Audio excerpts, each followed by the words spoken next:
This is an ABP Life podcast. Lok Sabha के पहले चरण के चुनाव में अब 10-12 दिन बचे हुए हैं। प्रधानमंत्री मोदी लगातार चुनावी सभाएं कर रहे हैं, उत्तर से दक्षिण, पूरब से पश्चिम। लेकिन पिछले 2-3 दिनों से उनकी जुबान पर कांग्रेस का घोषणा पत्र चढ़ा हुआ है। अपनी बातें करने के साथ वह कांग्रेस के घोषणा पत्र पर ज्यादा बातें करते हैं। यूपी की एक सभा में उन्होंने उस पर हमला बोला घोषणा पत्र के बहाने। फिर बिहार के नवादा में उन्होंने वही बात दोहराई कि कांग्रेस के घोषणा पत्र को देखकर याद आती है आजादी के समय के मुस्लिम लीग की, और उस घोषणा पत्र से तुष्टीकरण की बू आती है। इन सभी मसलों पर हम बातचीत करेंगे वरिष्ठ पत्रकार अभिषेक श्रीवास्तव के साथ। बहुत बहुत स्वागत है आपका। धन्यवाद। अभी आपने मेरी बातें सुनी जी। पहली प्रतिक्रिया क्या है? मुस्लिम लीग का घोषणा पत्र याद दिलाता है, ऐसा लगता है जैसे मुस्लिम लीग ने ये घोषणा पत्र तैयार किया है। तुष्टीकरण की बू आती है। प्रधानमंत्री ये बोल रहे हैं कांग्रेस के घोषणा पत्र के बारे में। दरअसल केवल मुस्लिम लीग नहीं कहा है, उन्होंने कहा है कि मुस्लिम लीग और लेफ्ट दोनों की स्टैंप नजर आती है, दोनों की मुहर नजर आती है इस घोषणा पत्र पर। तो वो दरअसल एक तीर से उन्होंने 2 निशाने साधे हैं। उन्होंने मुस्लिम लीग और वामपंथ इन दोनों की छाप बताई है कांग्रेस के घोषणा पत्र पे, और इस तरह से दरअसल घोषणा पत्र के बहाने उन्होंने अपनी कॉन्स्टिट्यूएंसी यानी जो भाजपा के स्वाभाविक मतदाता हैं या नहीं हैं, उन सब में एक पॉलिटिकल मैसेज देने की कोशिश की है। जी, लेकिन वो लगातार बोल रहे हैं, यूपी की सभा हो, बिहार की सभा हो, और खासतौर से यहाँ से 120 सीटें निकल रही हैं।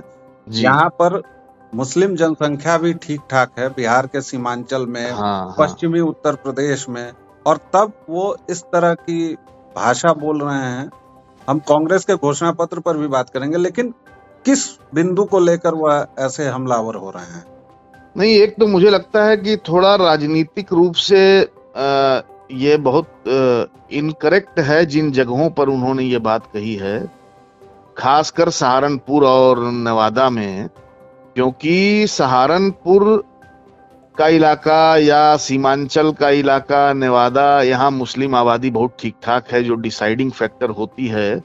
और अगर प्रधानमंत्री खुद ये कहता है कि विपक्षी पार्टी का घोषणा पत्र मुस्लिम लीग की छाप लिए हुए है, तो मुझे नहीं लगता कि इसका बहुत नकारात्मक असर जाएगा, बल्कि हो सकता है कि लोग प्रेरित भी हों कि भाई देखा जाए घोषणा पत्र में ऐसा क्या है जो प्रधानमंत्री ये कह रहे हैं।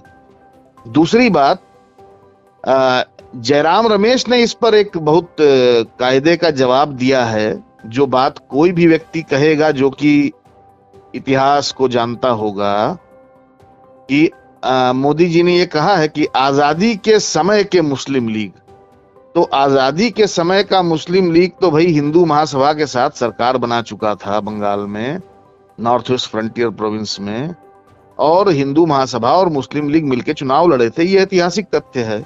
तो कायदे से आजादी के समय में हिंदू महासभा को मुस्लिम लीग से राजनीतिक रूप से कोई दिक्कत नहीं थी गठजोड़ करने में। इस लिहाज से अगर मैसेज उल्टा चला गया तो मुझे लगता है कि ये भाजपा के खिलाफ ही जा सकता है। तो मुझे लगता है पढ़ना चाहिए था मोदी जी को पूरा घोषणा पत्र, हालांकि लंबा है और बहुत कंफ्यूजिंग है, लेकिन पढ़ना चाहिए था। उन्होंने उसको समअप कर दिया 1-2 शब्दों में, उसमें भी इतिहास बोध गायब है।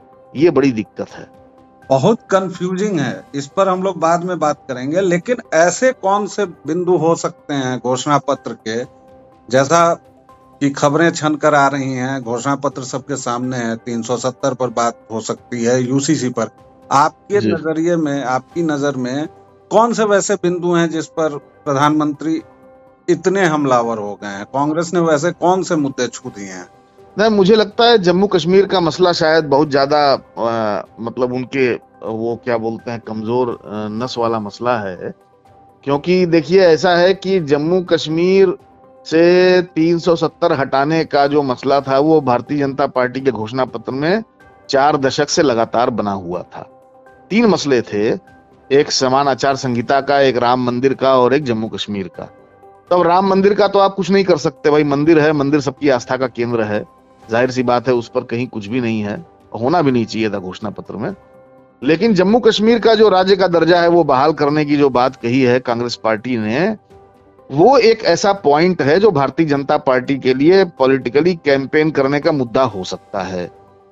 दूसरा, मुझे लगता है कि जो मणिपुर को लेके इन्होंने कहा है कि वहां की सरकार को हटाएंगे और एक रिकंसिलिएशन कमेटी बनाएंगे, और प्रधानमंत्री के मणिपुर एक बार भी न जाने को लेकर लगातार उनकी आलोचनाएं भी हुई हैं।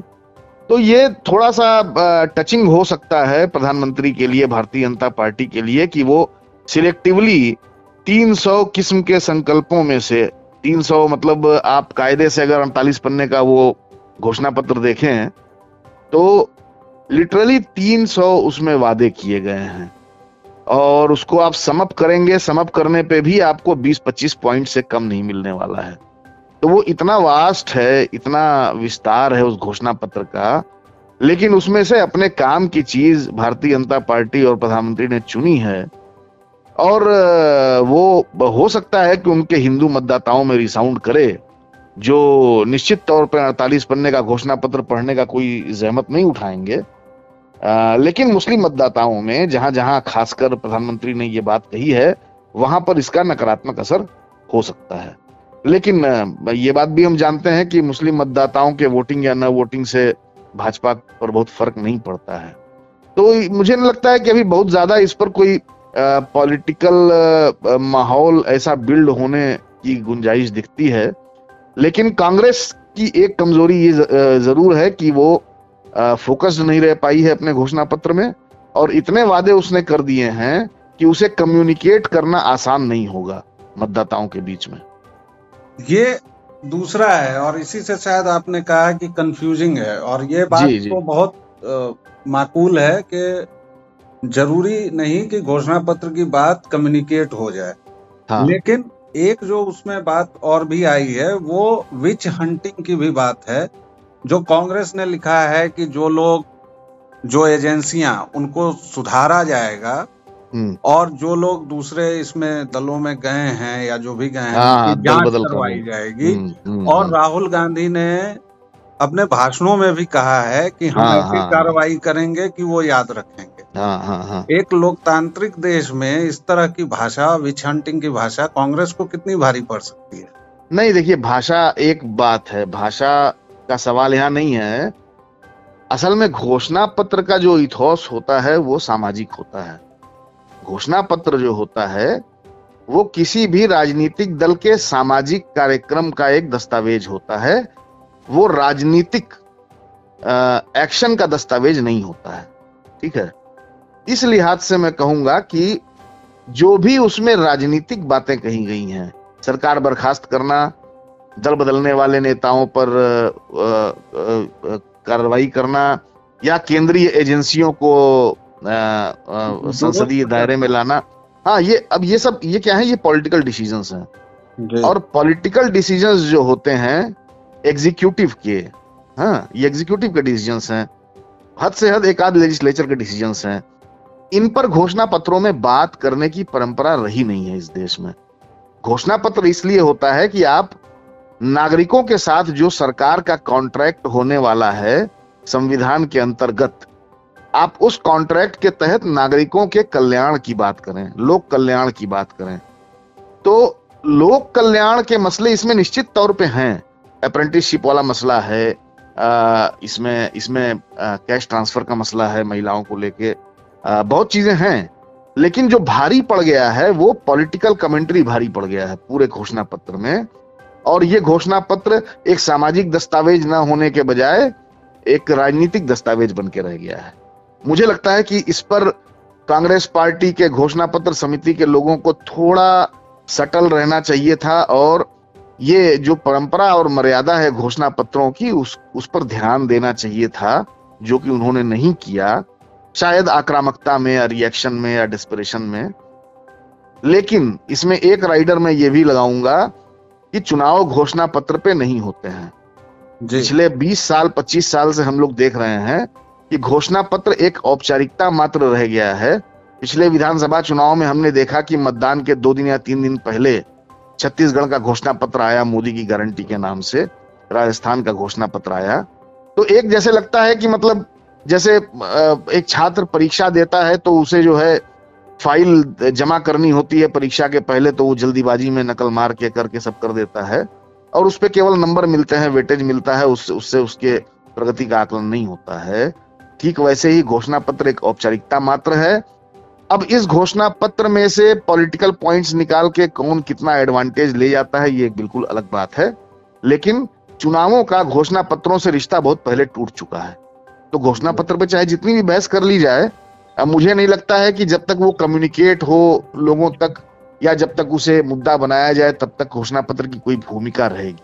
बहुत बहुत धन्यवाद अभिषेक जी, आपने हमसे विस्तार से बात की, इसके लिए thank you very much. This is an ABP Life podcast.